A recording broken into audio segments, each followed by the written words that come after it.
Every skyscraper has blueprints. Every blockbuster has a director. And every successful tech innovation, from the apps on your phone to the networks powering your campus, has something just as vital: IT project management. Without it, the world's most ambitious ideas, well, they collapse before they even launch. The digital world doesn't succeed by accident. No, it succeeds through rigorous discipline. And learning to plan, lead, and deliver those projects starts right here, in the core knowledge area of project cost management. Today, we're unpacking the essential concepts, techniques, and tools you need to keep complex IT projects financially healthy and, on track.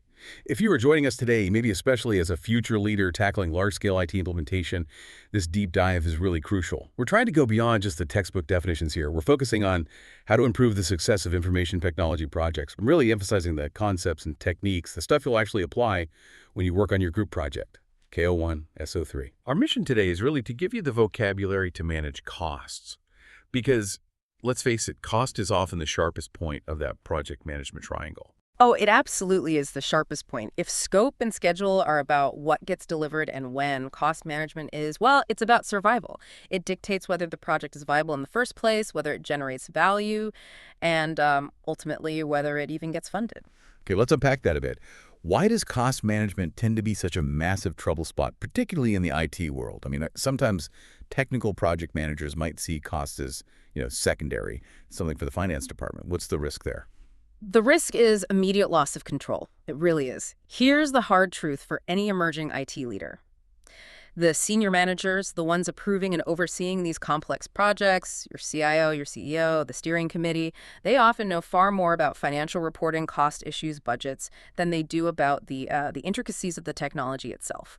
So if you, as the project manager, can't speak the language of cost management, if you can't accurately articulate performance in dollars and variances in those financial metrics, well, you're immediately sidelined. KO2. That makes perfect sense. So your technical brilliance doesn't matter much if you can't show you're managing the money responsibly. You're essentially translating the technical stuff into financial reality for the people holding the purse strings. Exactly. You've hit the nail on the head. And the very first step in gaining that kind of stewardship is getting over a really common foundational financial confusion. That's the difference between costs and profits. They are absolutely not the same thing. Let's use that classic quick quiz example. Say a company usually sells 10,000 software licenses a month, and the average cost to support each license is, let's say, $10. If they suddenly sell 11,000 licenses one month, what happens to the profit? Right. And most people, just intuitively, they feel, oh, sales went up, so profit must have gone up too. But you, as a responsible project leader, you have to pause and recognize, wait, I only have cost data here. I don't have the revenue side of the picture. It's entirely possible that, operational costs went up disproportionately, or maybe those last 1,000 licenses were sold at a deep discount. Your total revenue might not have even covered the direct costs plus the necessary allocation of indirect costs. So project managers have to move beyond those gut feelings and really insist on seeing both sides' revenue and cost data. KO3. That insistence on detail, on the full picture, seems key. So to define it formally then, project cost management is the knowledge area that includes all the processes needed to make sure the project finishes within the approved budget. That covers planning costs, estimating costs, actually determining the budget, and then controlling those costs throughout. Correct. And within that scope, there's a concept that's absolutely critical for IT projects: project lifecycle costing.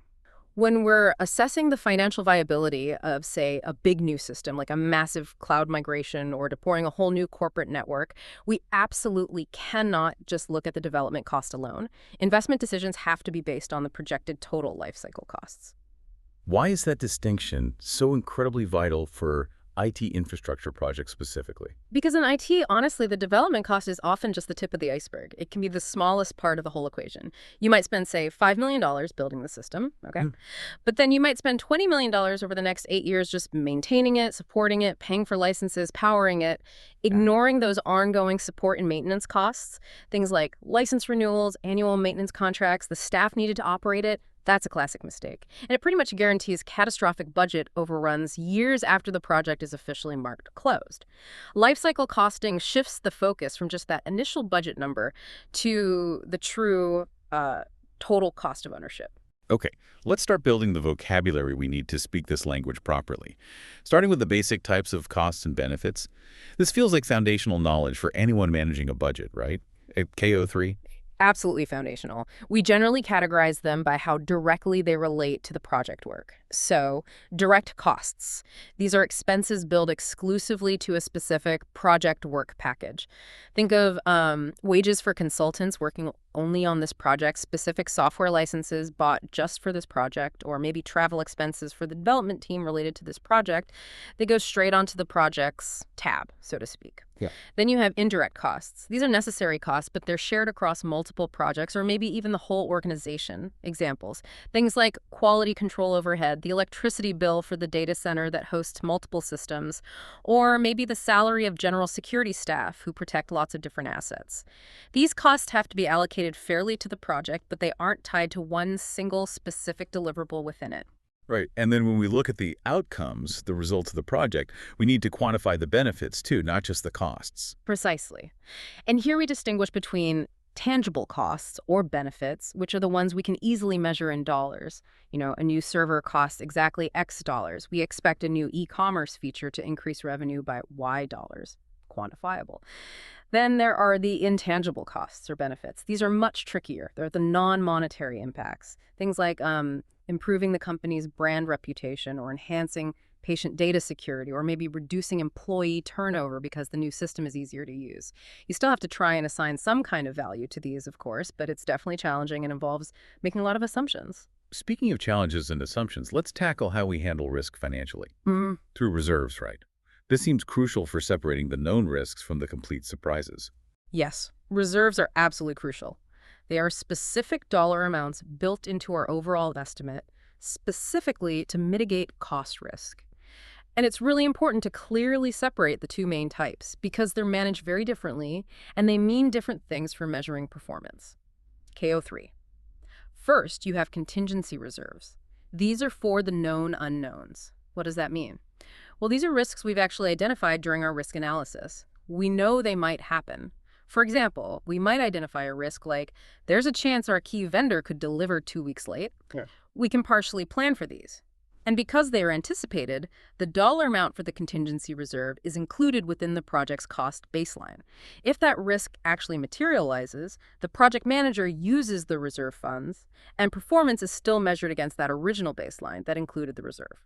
Okay, that makes sense for things you can foresee, even if you don't know for sure they'll happen. But what about the true shocks, the things you couldn't possibly have predicted? That's where the management reserve comes in. This handles the unknown unknowns. These are the completely unpredictable future situations that we just cannot scope, plan for, or even assign a probability to right now. Maybe a major new government regulation suddenly comes out mid-project and fundamentally changes our required security architecture, something totally out of left field. Now, critically, these reserves are not included in the cost baseline. They represent funds held back by senior management outside the project's direct budget. Accessing them requires a formal change request because using them means the original baseline was either fundamentally flawed or has been invalidated by some major unforeseen event. That distinction is so important for measuring performance accurately, isn't it? Knowing what's part of the plan versus what's a genuine external shock.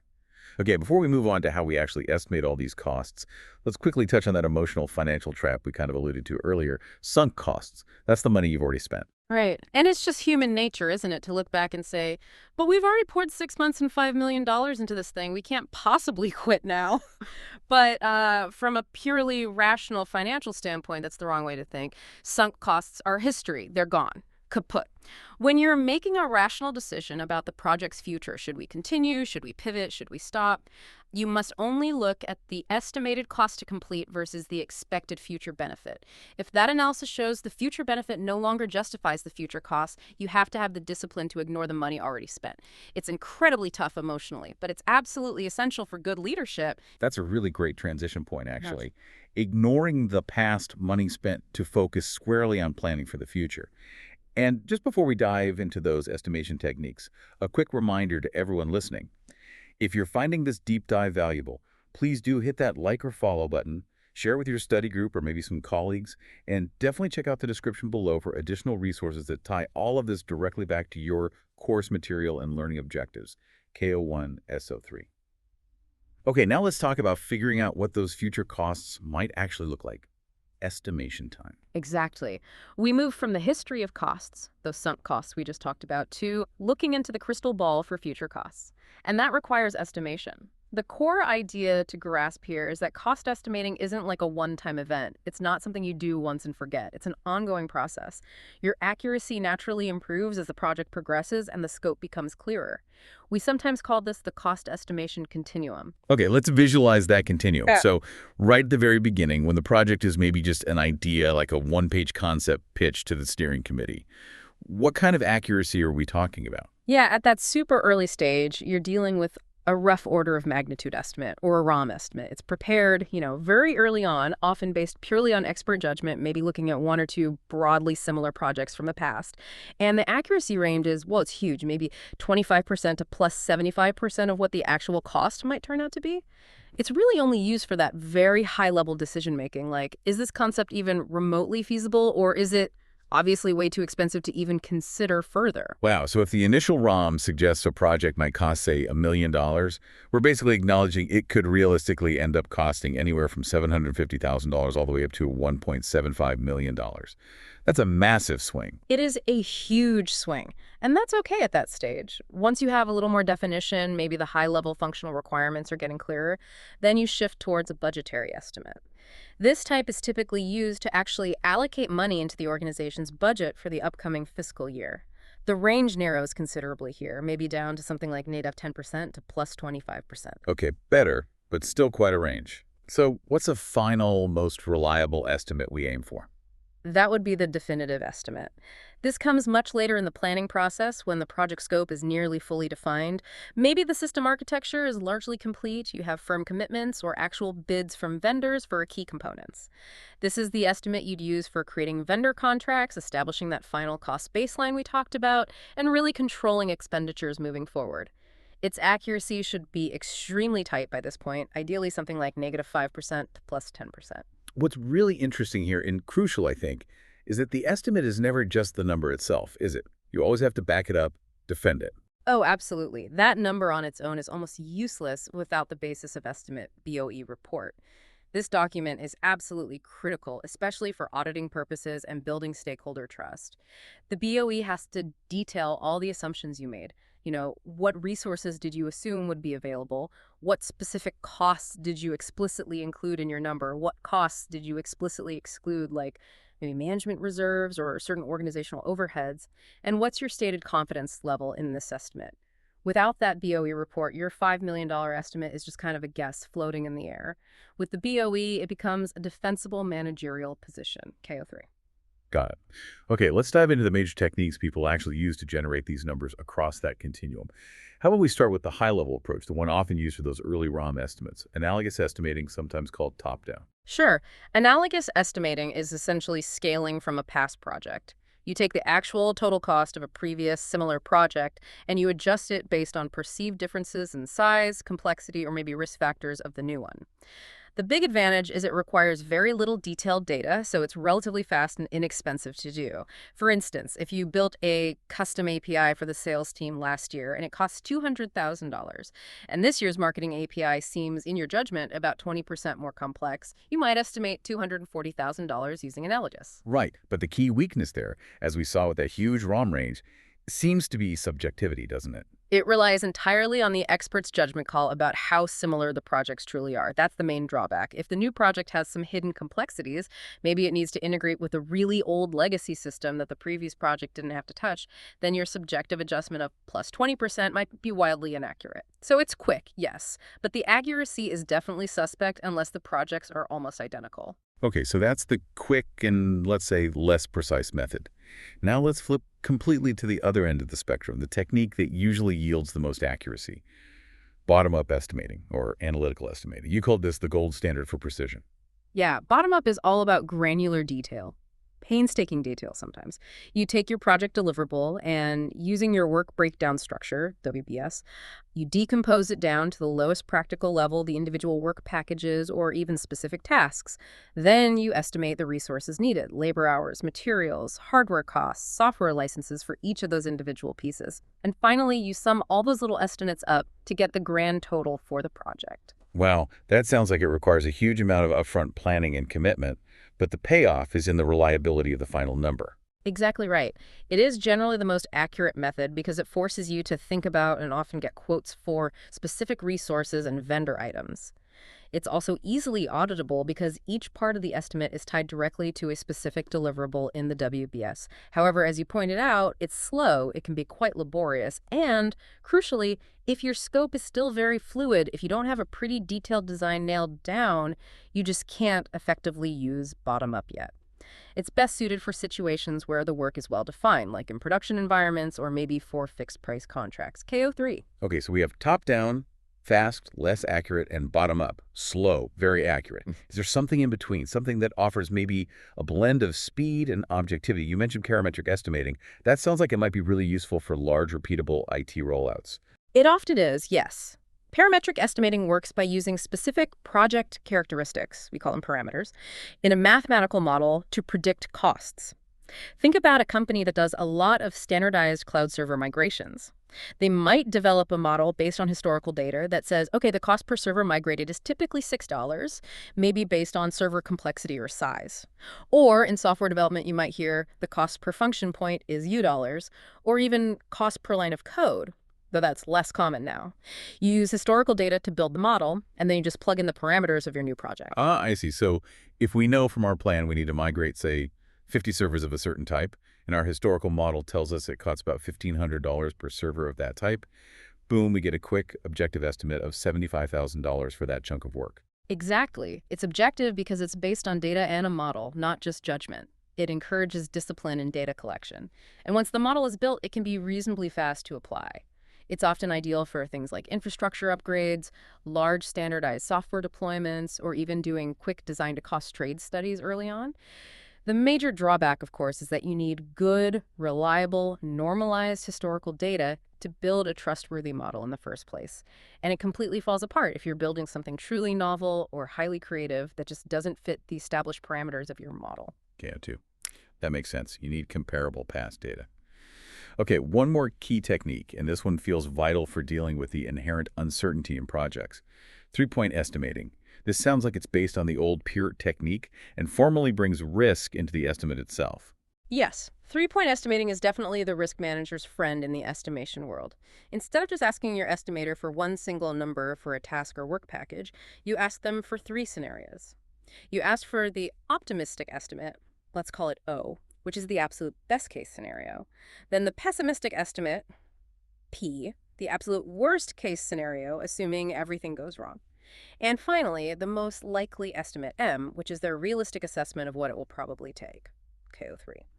We then typically use a weighted average formula to calculate the expected value or the estimate we'll actually use. The most common formula, derived from PEERT, gives extra weight to the most likely scenario. It's usually text optimistic plus 4 times text most likely 6 pessim. Right. That formula acknowledges that while the best and worst cases are possible, the most likely outcome is, well, most likely.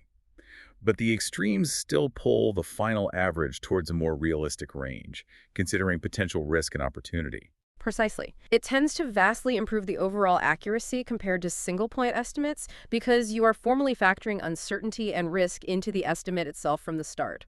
And a huge added benefit is that using 3 points allows you to calculate the standard deviation for your estimates. This, in turn, lets you determine a confidence interval for your total project cost. So instead of just saying the project will cost $1.6 million, you can go to management and say, based on our analysis, we are 85% confident that the project will cost between $1.5 million and $1.8 million. That is much more powerful, actionable data for leadership. That confidence interval sounds incredibly valuable, especially when you're dealing with the high levels of uncertainty common in IT projects. This leads us perfectly into a more modern approach for managing that very uncertainty of the project lifecycle. Rolling wave planning. How does this technique deal with the fundamental problem that we simply don't know all the details for a project that might stretch out 18 months or more? Rolling wave planning is essentially the practical application of that idea of progressive elaboration we mentioned earlier. It accepts uncertainty as a given, as a reality you have to manage. The core idea is you plan the near-term work, say the work for the next 2 sprints in Agile, or maybe the next fiscal quarter in excruciating detail. You might use bottom-up estimation for this near-term work because you have clarity. But the work that's further out in the future, you only plan that at a much higher level. perhaps just as summary level planning packages, SLPPs, in your WBS. Okay, so if we're building a big new university registration system, for example, we know the major phases or milestones up front, like build the student portal, then build the faculty portal, then integrate with the finance system. But we don't necessarily try to design every single database field or map out every detailed UI element for the faculty portal right at the beginning. We wait until we're much closer to actually starting that phase of work. Exactly that. It's like your long-distance road trip analogy. You know the overall route, the major cities you'll pass through, and you have a general budget for gas and hotels for the whole trip. But you only actually book the specific hotel room in, say, Chicago, maybe the week before you expect to arrive there. You plan the details just in time. This approach drastically reduces the amount of time and effort needed upfront to create the initial budget, especially for the parts of the project with the highest unknowns. It cuts down on administrative overhead. And, very importantly, it usually reduces the sheer volume of baseline change requests, BCRs later on, because you're only creating the really detailed tasks and estimates when you absolutely need them, when the requirements are clear. It definitely sounds like it embraces flexibility, Right. but it also seems like it requires some serious discipline, doesn't it? You have to be rigorous about ensuring that those high-level summary planning packages actually get converted into detailed work packages with specific scope, schedule, budget, and importantly, defined earned value techniques before the team is allowed to start working on them. It's like flexibility, but with a hard deadline for detailing. That's a great point. The discipline is key. So once all those estimates are compiled, they're refined, maybe adjusted for risk based on the 3-point estimates, and eventually approved, we arrive at the budget determination phase. This whole process culminates in creating the cost baseline. Okay, define that cost baseline for us again. It sounds like it's more than just the final total price tag for the project. It absolutely is. The cost baseline is the core financial document we use to measure and monitor the project's cost performance over time. Think of it as the approved time-phased budget. Sometimes it's called the time-phased budget, or TPB. It shows not just how much money is planned to be spent in total, but crucially, when it is planned to be spent across the project's life cycle. Usually, it's plotted period by period, maybe monthly or quarterly. It includes the estimated costs of all the defined work packages, plus those contingency reserves we talked about for known risks. Project cost performance is always measured against this baseline, and importantly, only formally approved changes can alter it. KO3. Got it. So the baseline is our measuring stick, and when we actually start monitoring performance against that stick, we turn to what many consider the gold standard of integrated project control, earned value management, EVM. This is where we really bring scope, schedule, and cost together objectively, isn't it? Yes, EVM is absolutely essential for mature project management, primarily because it provides early, objective, and often surprisingly accurate forecasts of potential problems. It forces the project manager, and the whole team, really, to constantly ask the crucial question. Based on our plan, what value have we truly earned for the money we have actually spent so far? The entire system relies on calculating and comparing 3 key fundamental values, and critically, all 3 are always expressed in the same unit, usually monetary terms like dollars or euros. KO3. Okay, let's define those 3 foundational values. Maybe we can use a simple example to make it concrete. Let's say we budgeted $10,000 to complete a specific data integration module, and we planned for it to take 2 weeks. Perfect example. Okay, value number 1 is planned value, PV. This is sometimes called the budgeted cost of work scheduled, or BCWS. This represents the portion of the approved budget that you plan to spend on the activity up to a specific point in time. So in your example, if we're at the end of week 1, halfway through the planned duration, and assuming the work was planned evenly, your PV for that module at the 1-week mark would be 50% of the budget, or $5,000. That's what should have been accomplished in terms of budget. Value number 2 is actual cost, AC. This is sometimes called the actual cost of work performed, or ACWP. This one's usually the easiest to get, conceptually at least. It's simply the total cost actually incurred and recorded by the accounting system for the work performed on that activity up to this point in time. So maybe in your example, perhaps you had to pay for all the necessary software licenses up front in the first week, plus you incurred 1 week's worth of labor. Your AC at the end of week 1 might be, say, $6,000. That's what you actually spent. Okay, PV is planned budget. AC is actual spending. Now, for the third, and maybe the most insightful value, the one that measures actual technical progress. Yeah. Earned value, EV, also known as the budgeted cost of work performed, or BCWP, Right. EV is the linchpin. It's an objective estimate of the value of the physical work actually completed, expressed in terms of the original budgeted out for that work. So using your example again, even though 1 week has passed and you plan to be 50% done, PV equals $5,000, maybe the team objectively assesses that they are only truly 40% complete with the module's functionality. In that case, your earned value, EV, would be 40% of the total planned budget for the module, which was $10,000. So EV equals $4,000. EV measures the budgeted value of the technical reality achieved, not just how much time has passed or how much money was spent. IO3. Oh, okay, that's the key distinction. It connects progress back to the budget. So now we have these three values: PV $5, AC $6K, EV $4K. How do we use them to get those managerial insights? You mentioned variances and indices. Variances show the deviation in dollars, and indices show efficiency as a ratio. Exactly. Let's start with performance on the cost side. The cost variance CV tells us whether we have overspent or underspent relative to the value of the work we've actually completed. The formula is simply text EV, so using our numbers. CV place $4,000, EV $6,000, AIDNIS $2,000. A negative CV means the project is over budget for the work done so far. We spent $6,000 to earn only $4,000 worth of planned value. Not good. KO2. Okay, negative $2,000 over budget for the work completed. What about the cost efficiency ratio, the one management often focuses on? That would be the Cost Performance Index, CPI. This is a really critical metric. It measures the efficiency of dollars earned for every dollar spent. The formula is text EV10 in CPI. In our scenario, CPI $4,000, $6,000, AC 0.67. Ouch. A CPI less than 1 is unfavorable, right? It means for every single dollar we spent, we only received 67 cents worth of planned value back in return. We're essentially hemorrhaging money relative to the progress we're making. Precisely.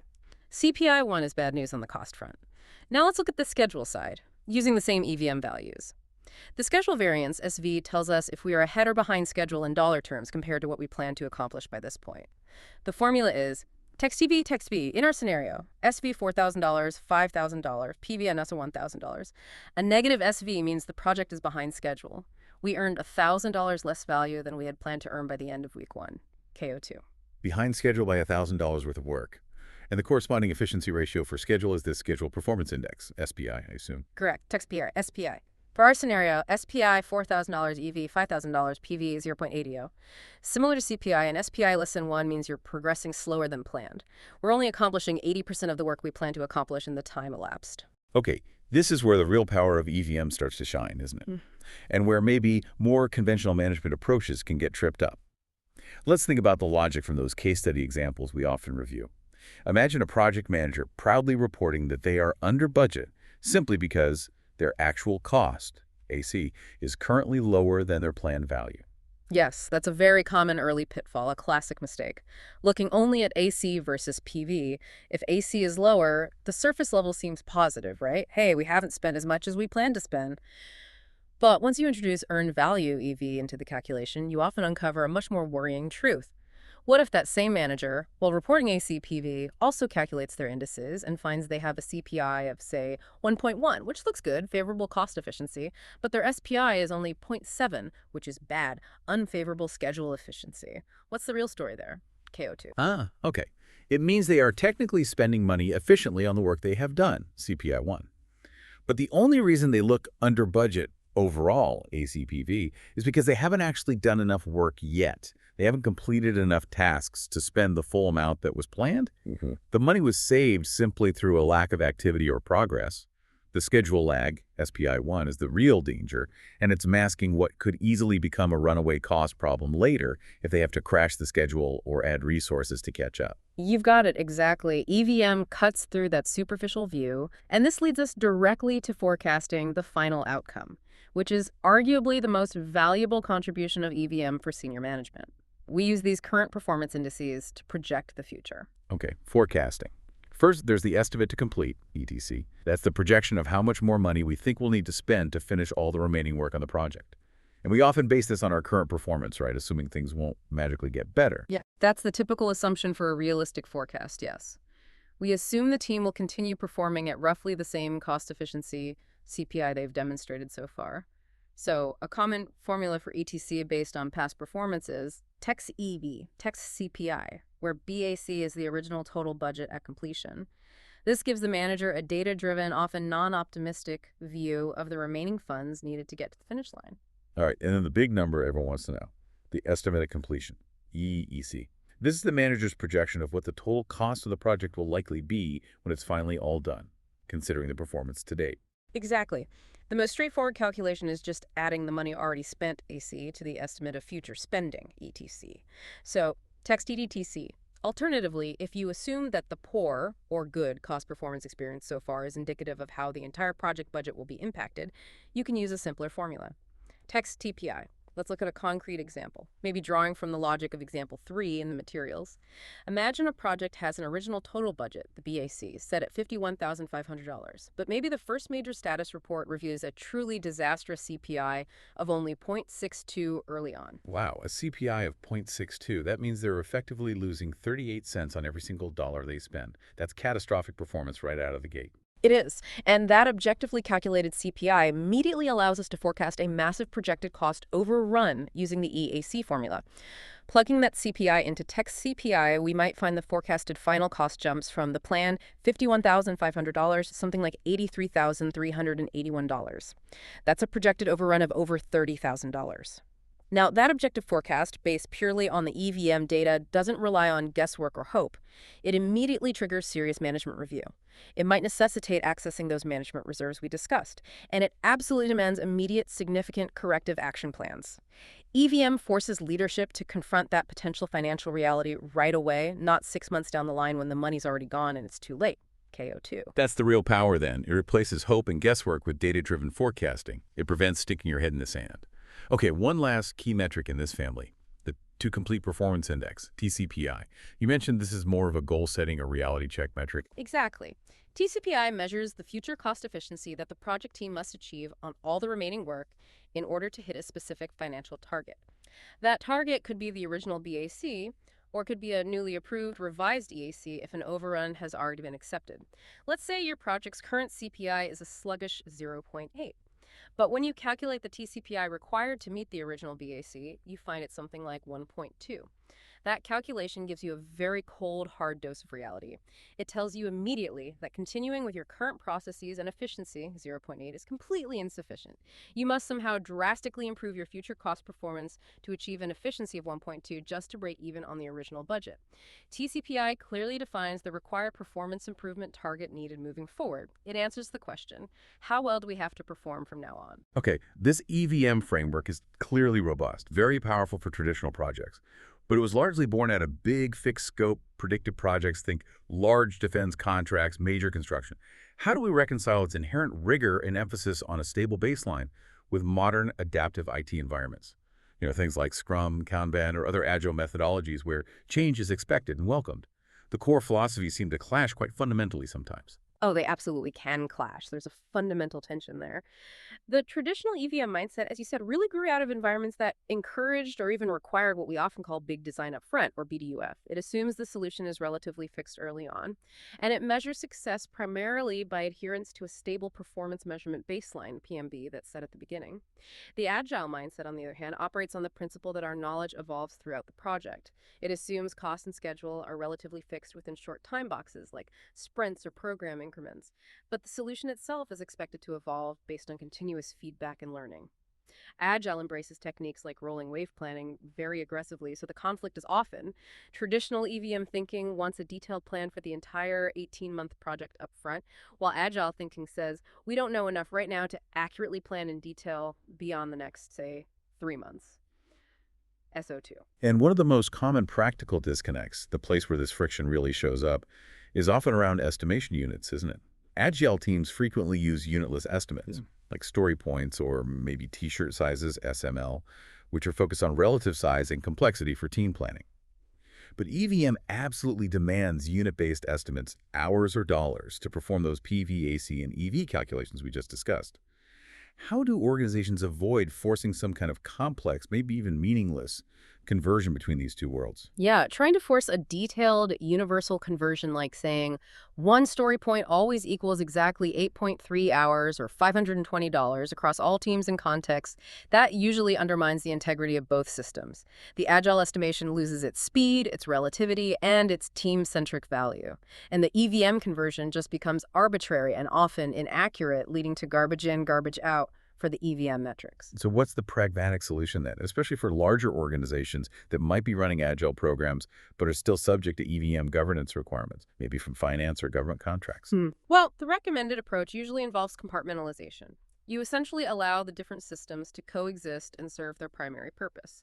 Let the Agile teams continue using their relative estimates, story points, etc., for their internal planning, for sprint forecasting, for near-term feasibility assessment within the team. That's their operational rhythm. Let them own it. But the overarching EVM governance structure, the one used for reporting progress and financial status up to stakeholders or meeting external requirements, that system must operate using unit-based estimates, dollars or maybe labor hours, which are established in the performance measurement baseline, often at a higher level like features or epics within a release train. The key is, don't force a messy point-by-point conversion between the two. Instead, establish a clear boundary, define the reporting hierarchy, and ensure alignment at the right level. The two systems serve different masters. The team needs relativity for flow, management needs cost tracking and forecasting, SO3. Okay, so we establish a higher level, dollar-based performance baseline for EVM. But then we still need clear rules for how to actually calculate earned value within those short, rapidly changing Agile iterations or sprints. This sounds like where the concept of Agile EVM comes into play. Exactly. Agile EVM isn't a completely new system. It's really an adapted implementation of the core EVM principles. It leverages the artifacts that already exist within Agile frameworks, like Scrum things, like the product backlog, the team's measured velocity, the release plans as the primary inputs for planning and tracking. But since Agile puts such a strong emphasis on working software as the primary measure of progress, we need very clear, objective, and agreed-upon rules for determining when we actually claim the earned value EV for completed work packages or features. We can't just estimate % complete subjectively every week. Right, we need objective rules. What are the standard earning rules that are commonly used when applying EVM in sprints or short iterations? Well, probably the simplest and often the safest rule, particularly for smaller tasks or user stories that are expected to be fully completed within a single reporting cycle, like one sprint, is the 0-100 rule. It's straightforward. No partial credit is given, no earned value is claimed until the work item is 100% complete and fully meets the team's agreed-upon definition of done. This prevents the EV calculation from being inflated by reflecting lots of half-finished tasks that don't actually deliver any usable value yet. Okay, 0-100 makes sense for small, contained pieces of work. But IT projects often involve much larger components, maybe big features or epics that span multiple sprints or reporting periods, or things that require significant external dependencies or sign-offs, like regulatory compliance checks or extensive integration testing. That's a great point. For those larger, more complex, or phased work packages, the 0xZ100 methodology, or variations like 50/50 or specific milestone percentages, becomes much more valuable. With this approach, you agree upfront on specific, objective, intermediate milestones within the work package that represent mandatory, demonstrable stage completions or maybe state changes. For example, you might agree that a large feature earns, say, 30% of its budgeted value upon successful completion of internal unit testing and code review. Then maybe it earns 70% upon successful completion of stakeholder acceptance testing in a staging environment, and it only earns the full 100% after it's deployed to production and passes formal security certification. The absolute key here is that these intermediate X and Z values must represent truly objective, verifiable milestones, not just subjective estimates like, I feel like we're about halfway done, KO3. That makes sense, tying EV to tangible, verifiable progress points. Finally, let's touch on the administrative discipline needed to make this work, even in an Agile context. We still need some formal control measures, right? Starting with things like integrated baseline reviews, IBRs. Yes, absolutely. Any program seriously using EVM, regardless of the development methodology, really must conduct IBRs, especially early on, to assess the overall feasibility and achievability of the plan. A key part of the IBR in an Agile context is ensuring that your work breakdown structure, WBS, the hierarchy you're using for the EVM tracking, and the cost baseline aligns logically and structurally with your actual Agile tooling hierarchy. You know, how your portfolio epics break down into features, which break down into stories. The structure used in the EVMS must reasonably reflect the structure used by the development teams. Otherwise, the data mapping will be a nightmare, and the resulting metrics will likely be meaningless garbage. KO2, SO3. Okay, alignment is key. And what about the often dreaded baseline change requests, BCRs? In Agile, we say change is expected, even welcome, to deliver more value. We can't possibly have a lengthy bureaucratic multi-week approval process for every minor pivot or adjustment identified in a sprint review, can we? That would kill the agility we're trying to achieve. You're absolutely right, that would defeat the purpose. So for BCRs in an Agile EVM environment, you typically need a more nuanced, often dual track approach. First, you should have a streamlined, expedited process for handling changes that are identified and agreed upon during the routine. Planned, cadence-based planning events, think of things like program increment, PI planning, and SAFE. Since all the key stakeholders and teams are already present, collaborating, and aligning on scope for the next increment, changes agreed upon there can often be approved and incorporated into the baseline much more quickly, preserving the planning velocity. Second, you reserve the more traditional, perhaps more thorough, review process only for those major scope changes or changes that emerge completely outside of those planned synchronization events, especially if they significantly impact the scope or goals of the current in-progress time box or release. This approach tries to manage significant risk while still maximizing the adaptive nature of Agile development, SO2. That sounds like a practical balance. And ultimately, the goal for the project manager isn't necessarily to track every single tiny detail, but to track at the right level, isn't it? That's exactly right. The EVMS should be configured to track performance at the lowest level necessary to gain meaningful management perspective and control, but no lower. If you try to set up your EVM system to track earned value on every single tiny user story that might only take a day or two to complete, the administrative burden on the teams to status everything constantly will likely outweigh any benefit, and it could actually slow them down. In most large-scale Agile implementations using EVM, tracking performance and calculating EV metrics at the feature level, which usually represents a chunk of work that provides demonstrable value to the user and typically fits within a single cadence or program increment, is often sufficient for management oversight, financial reporting, and meeting EVM requirements. #outro. Well, we have certainly taken a comprehensive deep dive into the world of project cost management today. We've worked on clarifying that essential vocabulary, everything from distinguishing direct and indirect costs to understanding the trap of sunk costs.